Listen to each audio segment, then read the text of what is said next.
Good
morning, everyone.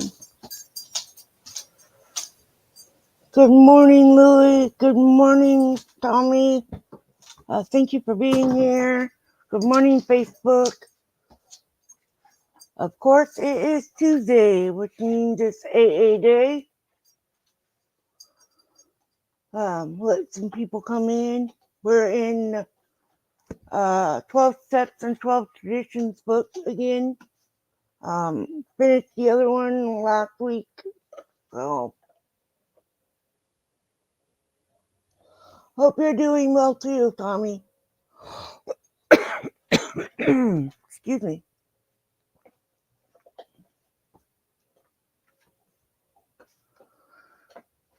All right. Just some basic rules. Please do not judge each other in the chat. Don't harass anyone that you see here, either here on YouTube or Facebook. Please be kind and be thoughtful of others. And just have a good chat and learn about other people's stories as we go along through our meetings. Why do I do this? Because it was a gift I got for free, and so I want to give it for free. And that's what AA taught me, and that is AA as a whole. So that is why. Anyway, I'm Sandra. I'm an alcoholic. God, grant me the serenity to accept the things I cannot change, the courage to change the things I can, and the wisdom to know the difference. So, in the front of your step and tradition book is in your contents is all the steps and all the traditions. 1, we admitted we were powerless over alcohol, that our lives had become unmanageable. 2, came to believe that a power greater than ourselves could restore us to sanity. 3, made a decision to turn our will and our lives over to the care of God as we understood Him. Hi, Kenny. Thank you for being here, and thank you for sharing out, everybody. 4, made a searching and fearless moral inventory of ourselves. 5, admitted to God, to ourselves, and to another human being the exact nature of our wrongs. 6, we're entirely ready to have God remove all these defective characters.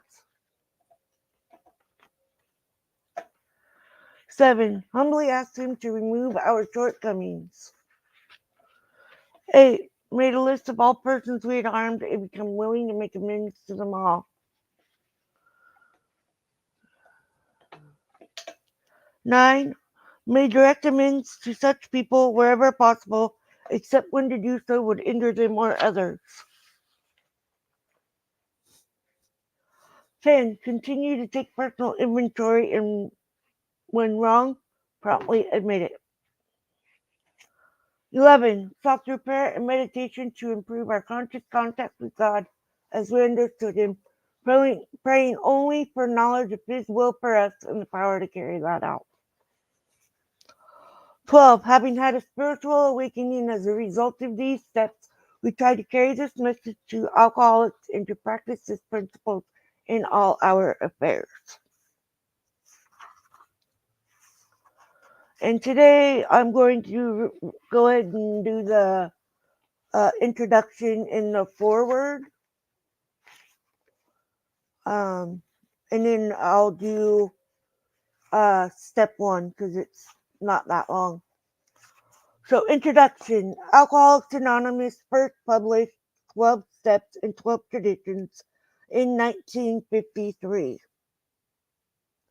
Bill W., who, along with Dr. Bob S., founded Alcoholics Anonymous in 1935, wrote the book to share 18 years of collective experience within the fellowship on how AA members recover and how our society functions.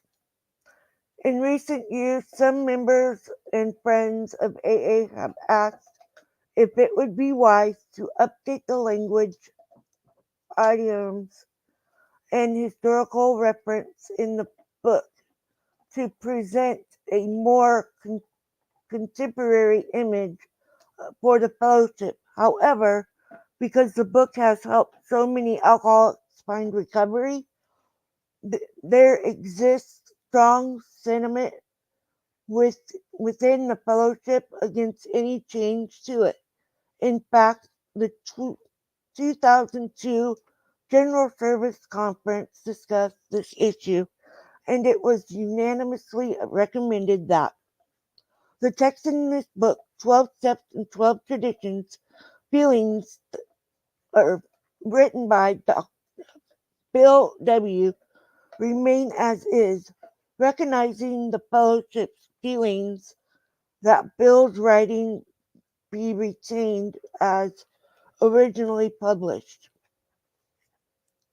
We hope that the collective spiritual experience of the AA pioneers captured in these pages continue to help alcoholics and friends of AA understand the principles of our program.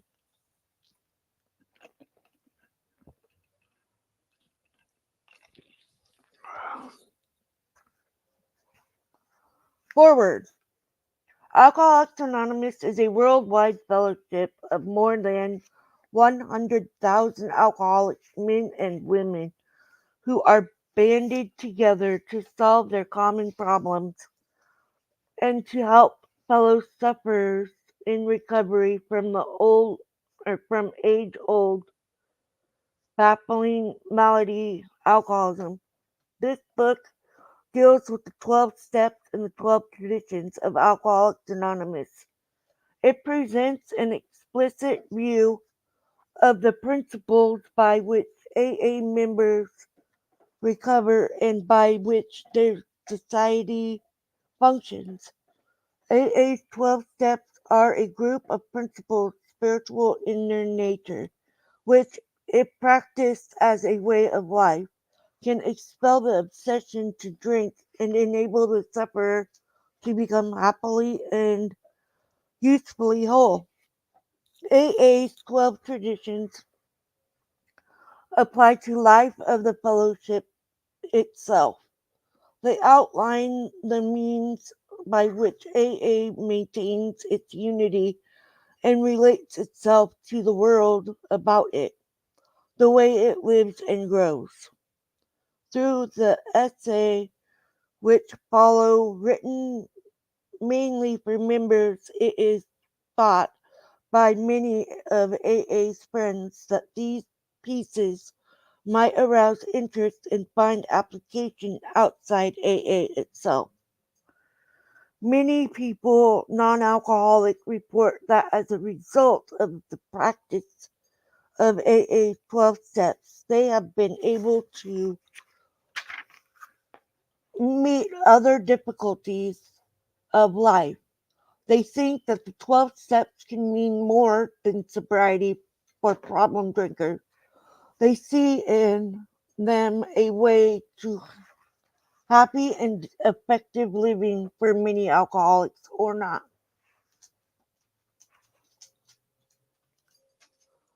Right now I'm on page 16.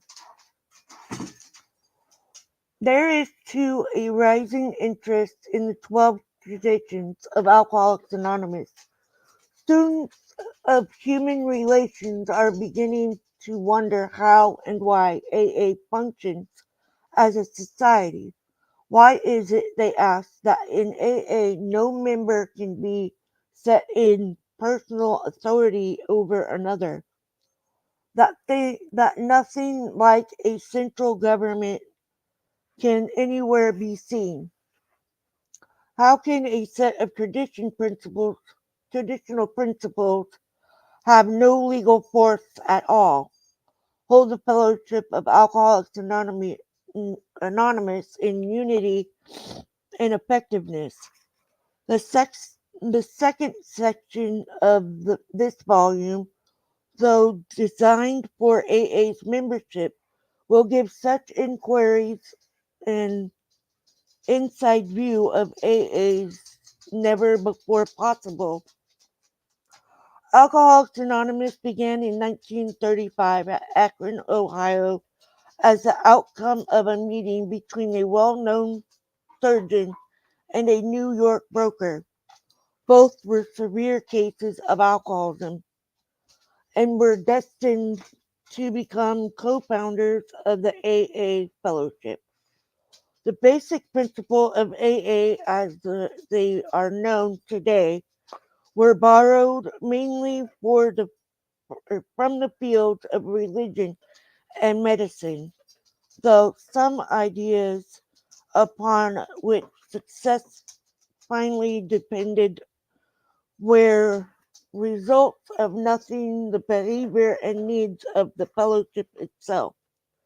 After 3 years of trial and error in selecting the most workable tenets upon which the society could be based, and after a large amount of failure in getting alcoholics to recover, three successful groups emerged.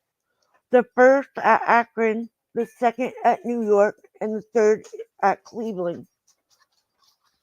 Even then, it was hard to find two score of sure recoveries in all three groups.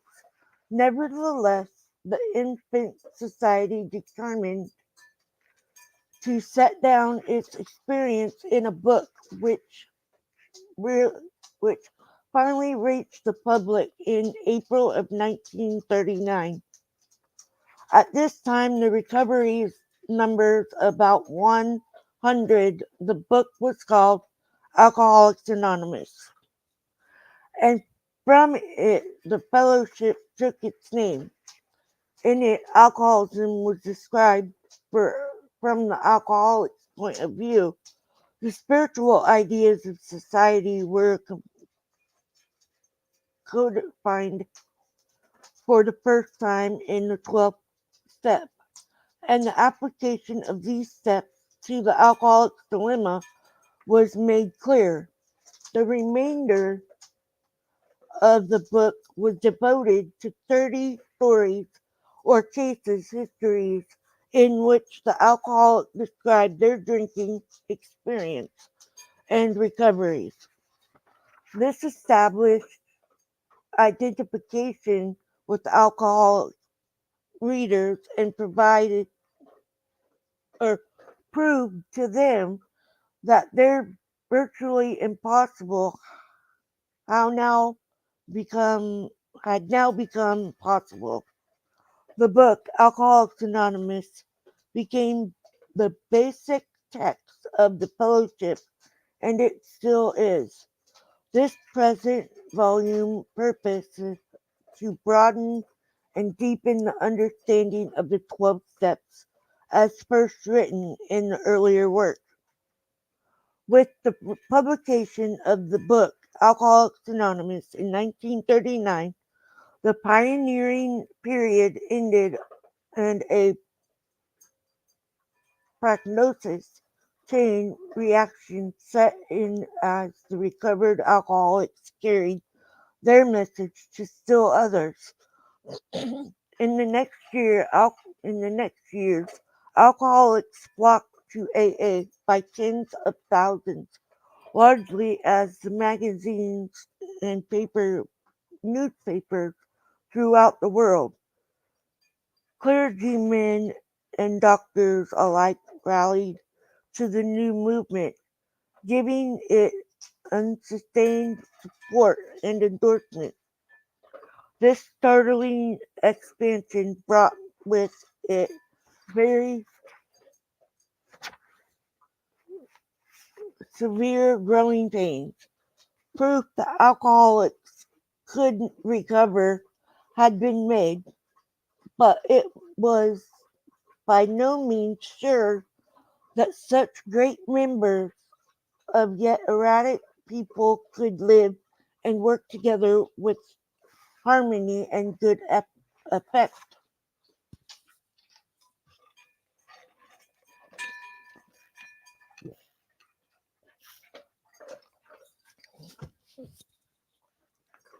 Everywhere there arose threatening questions of membership money, personal relations, public relations, management of groups, clubs, and scores of other perplexities.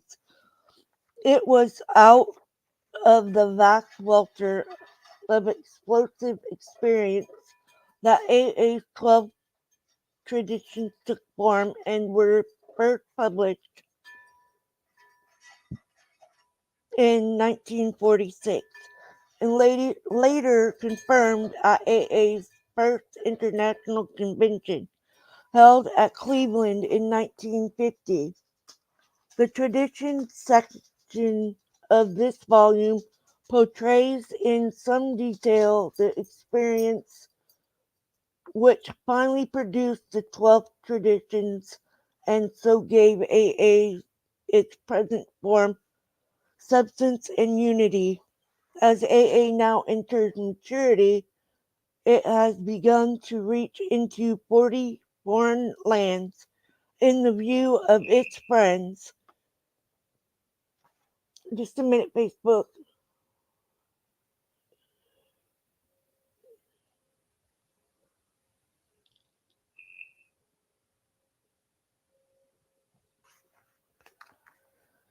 Uh, in the view of its friends, this is but the beginning of its unique and valuable service. It is hoped that this volume will afford all who read it a close-up view of the principles and force which have made Alcoholics Anonymous what it is. So, step one, we admitted we were powerless over alcohol, that our lives had become unmanageable. Who cares to admit complete defeat? Practically no one, of course. Every natural instinct cries out against the idea of personal powerlessness. It is truly awful to admit that, glass in hand, we have wrapped our minds into, warped our minds into such an obsession for destructive drinking that only an act of providence can remove it from us. No other kind of bankruptcy is like this one. Alcohol now become the rapacious creditor, bleeds us of all self-sufficiency and all will to resist its demand. Once this stark fact is accepted, our bankruptcy as going human concerns it complete. But upon entering AA, we soon take quite another view of this absolute humiliation. We perceive that only through utter defeat are we able to take our first step toward liberation and strength. Our obsession of personal powerlessness finally turned out to be firm bedrock, upon which happy and purposeful lives may be built. We know that little can come to any alcoholic who joins AA unless he has first accepted his devastating weakness and all its consequences. Until he so humbles himself, his sobriety, if any, will be precautious. Of real help, of real happiness, he will find none at all. Provide, provided beyond doubt by an immense experience. This is one of the facts of AA's life. The principles that we shall find no enduring strength until we first admit complete defeat in the main taproot from which our whole society has sprung and flowered. When first challenged to admit defeat, most of us revolted. We had approached AA expecting to be taught self confidence. Then we had been told that so far as alcohol is concerned, self confidence was no good whatever. In fact, it was total liability.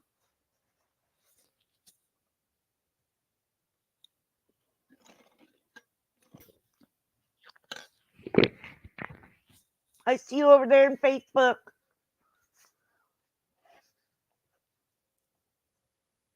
Oh.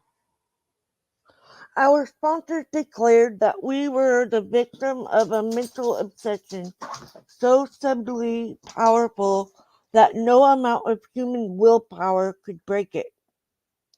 There was, they said, no such thing as the personal conquest of this compulsion by the unaided will, re- relentlessly deepening our dilemma. Our sponsor pointed out our increasing sensitivity to alcohol, an allergy, they called it. The tyrant alcohol wielded a double edged sword over us. First, we were smitten by an insane urge that condemned us to go on drinking, and then by an allergy of the body that ensured we would ultimately destroy ourselves in the process. Few indeed were those who, so assailed, had ever won through in single-handed combat. It was a statistical fact that alcoholics almost never recover on their own resource, and this had been true apparently ever since man had first crushed grapes. In AA's pioneering time, none but the most desperate cases could swallow and digest this unpalatable truth. Even these last gas- gaspers often had difficulty in realizing how hopelessness they actually were. But if you did, and when these laid hold of AA principles with all the fervor with which the drowning seas life preserver, they almost invariably got well. That is why the first edition of the book Alcoholics Anonymous, published when our membership was small, dealt with low button cases only. Many less desperate alcoholics tried AA but did not succeed because they could not make the admission and hopelessness. Sorry. It is a tremendous satisfaction to record that in the following years this changed. Alcoholics who still had their health, their families, their jobs, and even two cars in the garage began to recognize their alcoholism. As this trend grew, they were joined by young people who were scarcely more than potential alcoholics. They were spared that last 10 or 15 years of little hell the rest of us had gone through. Since step one requires an admission that our lives have become unmanageable, how could people such as these take this step?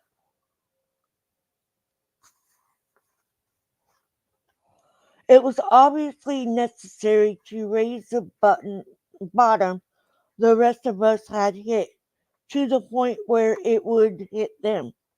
Go by going back in our own drinking histories.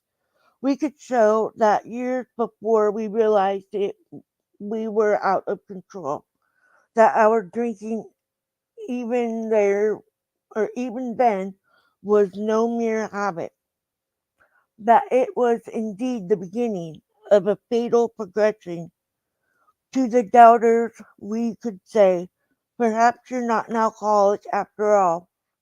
Why don't you try some more controlled drinking, bearing in mind, meanwhile, what we have told you about alcoholism? This attitude brought immediate and practical results. It was then discovered that when one alcoholic had planted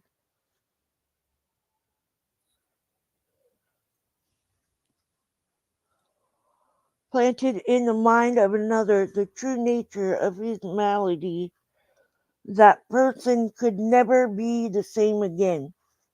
Following every person could never be the following every spree, he would say to himself, maybe those AAs were right.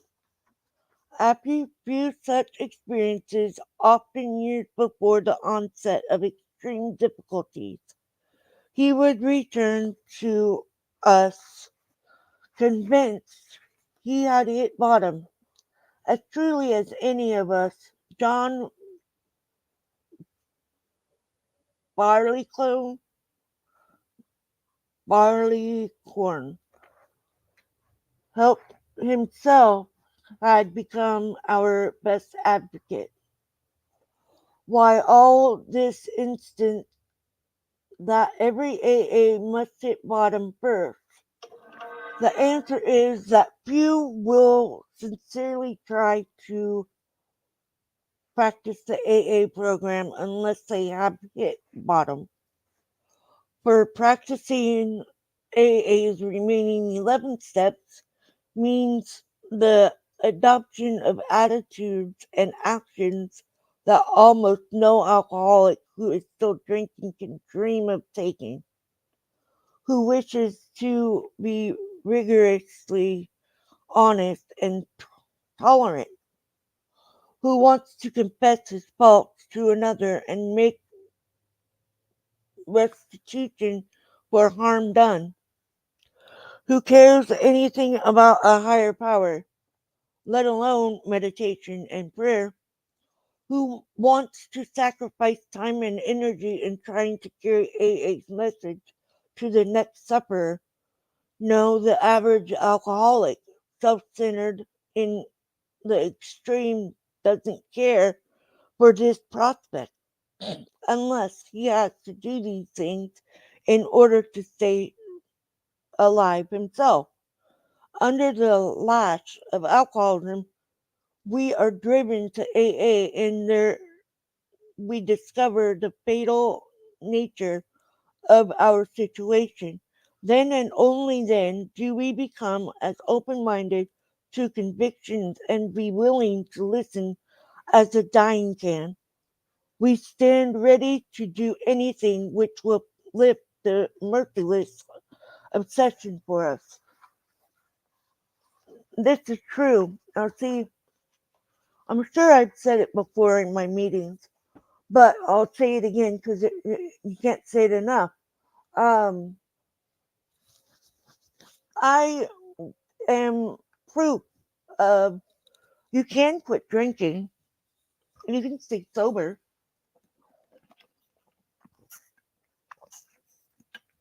without AA.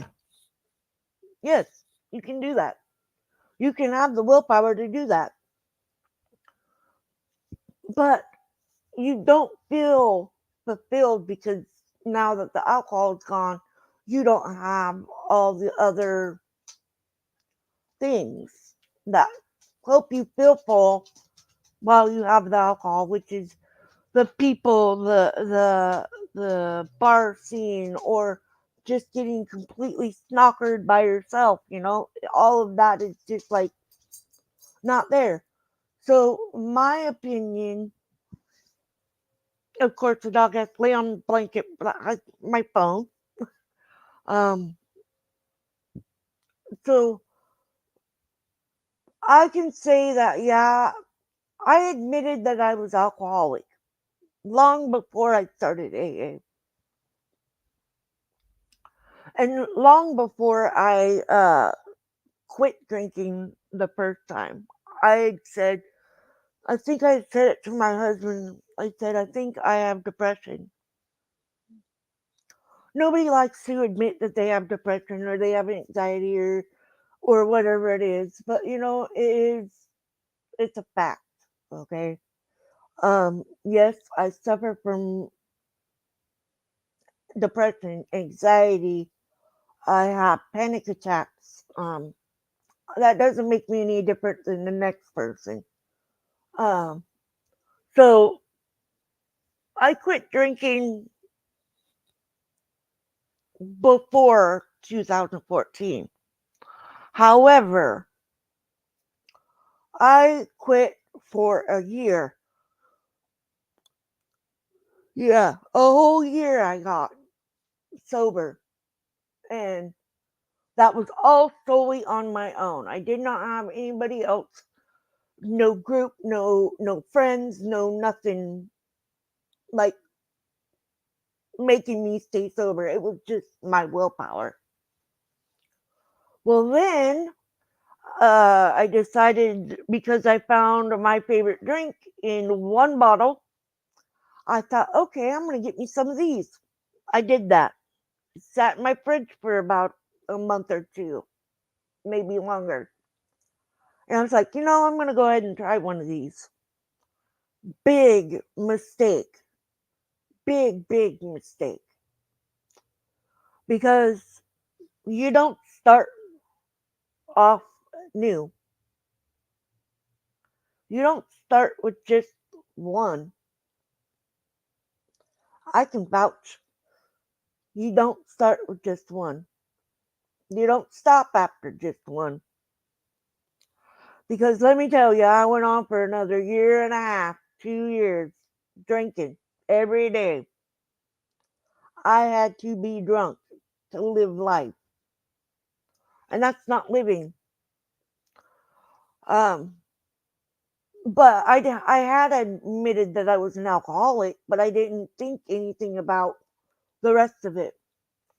So I moved from Portland and I moved to Southern Oregon for 6 months. I left my family. My husband, my uh, youngest son was with me, but I left my sister, my parents, my nieces, my nephews, my one nephew, I should say. Well, now I have three. Anyways, um, so when I was down in Southern Oregon, I had made the decision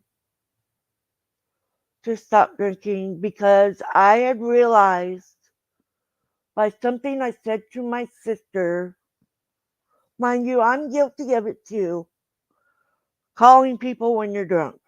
And that's what I said to her, but I compared her to someone who we both do not like at all. And so right there, I told myself I cannot drink and tell her not to. So I quit drinking November 4th, November 15th in 2014. And that was on my own. I didn't do AA. I didn't have, you know, all of the steps and stuff that would help me get through it or a sponsor. So one of my friends that I've known since I was 16 years old asked me to if I'd meet at a AA meeting in my hometown. I was like, sure, and I did, and that started my journey. I have I've had two sponsors at the same time, and one just passed away back in December. I miss her, but she's in heaven, um, not hurting anymore. Um, and I have a sponsor that I can call. I also have sponsees that I can call, and they know that they can call me. And that's the basic thing of AA. It's having that group of people that you can rely on and have to be able to call them and say, hey, I'm having a struggle right now. And yes, people do call me about it. And I'll always answer my phone. I will, even if it is a Facebook call, but I better know it's you for sure. So you know, but that is the hard part. That's the hardest part of all, is admitting you're powerless over alcohol and that your life is very unmanageable. I wasn't managing nothing. I wasn't even managing myself. So, you know, you can think that you're fooling your friends and your family members, but they know. Believe me, they know. They're watching better than you think. And I always thought I was hiding it. I was great at hiding it. You know, my husband and my kids knew right off. My mom knew. I think my dad knew. And, since my sister and I have been sober together, she got sober 8 months after me, and I got her to go to AA. But our relationship has gotten beyond wonderful. We are best friends now. We are neighbors, real true neighbors. I live upstairs and she lives downstairs, diagonal from me. But yeah, we do a lot of stuff together, and it's great because we're not looking for that drink anymore. We are just us, and being just us is what we needed. Is to get our relationship going and being better. And I have a great relationship with my kids. I have a great relationship with my parents. Not so great with all my sisters, but uh yeah, that's a different subject.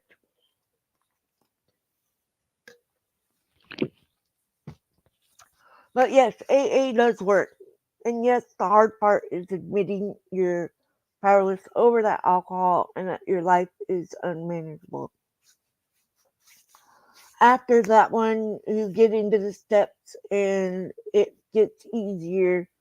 Um, I know I work my steps every day, all day, because I do get that getting irritated and frustrated with stuff, and I'll have to take a step back, take a deep breath, and think, what am I doing? You know? And that is a way to clear your mind and you can start over on that subject of whatever you're doing. Or I know when I was working, I get really frustrated at my scanner and I wanted to throw the darn thing, but I was like, breathe, just breathe, and it got me through it. So it does work, and I meditate. Um, it works. It works really well, and like it says, not everyone gets it. We can pray that they do, and a lot of us do, but not nearly as many that are still suffering get it. And I just pray for everyone that is in their sobriety can stay sober and continue being sober. And for those who are still suffering, I pray that you can find the help that will help you get out of that. Alcohol is no joke. It does awful things to people. And, you know, just come above that alcohol. I know some of my friends have never drank, and that is awesome. I wish I had never drank, but unfortunately, I found out I am an alcoholic. So, but with that, that's the meeting, and I hope you guys have a wonderful day. And I'm gonna say the Serenity Prayer, and then over here on YouTube side, I will read the daily reflection, and I'll post it on my wall for you guys over here in Facebook. I love you guys over here, Facebook. God, grant me the serenity to accept the things I cannot change, the courage to change the things I can, and the wisdom to know the difference. Keep coming back. It works if you work it. Thank you for being here, Facebook. Love you guys.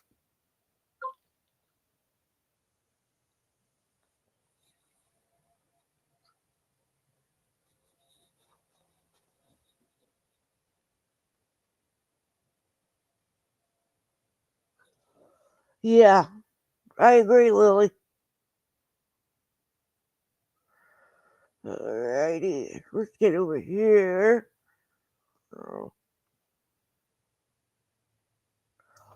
Okay, today's January 23rd. Having fun yet? We aren't a glum lot. If newcomers could see no joy or fun in our existence, they wouldn't want it. We absolutely insist on enjoying life. We try not to indulge in cynicism, whatever that word is, over the state of the nations, nor do we carry the world's troubles on our shoulders. Alcoholics Anonymous, page 132. When my own house is in order, I find the different parts of my life and are more manageable, stripped from the guilt and remorse that cloaked my drinking years. I am free to assume my proper role in the universe, but this condition requires maintenance. I should stop and ask myself, am I having fun yet? If I find answering that question difficult or painful, perhaps I'm taking myself too seriously and finding it difficult to admit that I've strayed from my practice of working the program to keep my house in order. I think the pain I experience is one way of one way my higher power has to get my attention, coaxing me to take stock of my performance, the slight time and effort it takes to work the program, a spot check inventory, for example, or the making of amends, whatever is appropriate or well worth your effort. And that is a wrap for our meeting. I hope y'all have a great day. And I love you guys and thank you for being here. I appreciate you all and I love you guys. Be safe.